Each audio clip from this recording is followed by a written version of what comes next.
ஒரு மேகசின்ல ஒரு ஆர்டிகிள் வாசிச்சேன். பொல்யூஷனை தடுக்கிறதுக்காக சில இன்ஸ்ட்ரக்ஷன்ஸ் கொடுத்திருந்தாங்க. உங்க வீட்டு கிச்சனுக்குள்ள போங்க, பேக் பண்ணியிருக்கிற உணவுப் பொருட்களை பாருங்க. அரிசி, சீனி, பருப்பு வகைகள், பிஸ்கட், தின்பண்டங்கள், பிரெட், ஜாம், இப்படி நீங்க வாங்குற ஒவ்வொரு பொருளையும், மசாலா சாமான்களையும் பாருங்க. எந்த மெட்டீரியலால அதை பேக் பண்ணியிருக்காங்கன்னு பாருங்க. பிளாஸ்டிக், அட்டைப்பெட்டி, கண்ணாடி, சணல், தாள்னு அதை வகைப்படுத்துங்க. இனிமேல் பொல்யூஷன் ஃப்ரீ மெட்டீரியல்ஸை பேக் பண்ணின பொருட்களை மட்டுமே வாங்குவேன்னு முடிவெடுங்க. இது ஒரு நல்ல யோசனை.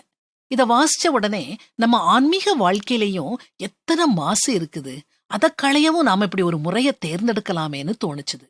உள்ளதை உள்ளது என்றும் இல்லாததை இல்லை என்றும் சொல்ல தைரியம் இல்லாம அதை பூசி மெழுகும் பாசாங்குத்தனம் பொட்டலம்.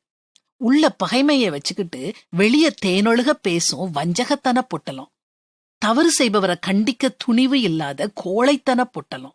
நல்லது செய்பவரை தட்டி கொடுத்து ஊக்குவிக்க மனம் இல்லாத வக்ரத்தன பொட்டலம். இன்னும் சொல்லிக்கிட்டே போகலாம். இப்படி நம்ம மாசுபடுத்துகின்ற பொட்டலங்களை நாம கண்டுபிடிச்சு அவைகளை களையணும். உண்மை, நேர்மை, அன்பு, சகிப்புத்தன்மை, பொறுமைங்கிற பொட்டலங்களை உபயோகிக்கணும்னு ஒரு முடிவு எடுப்போம். வார்த்தைகள்ல மாசு இல்லாத ஒரு உலகத்தை படைப்போம்.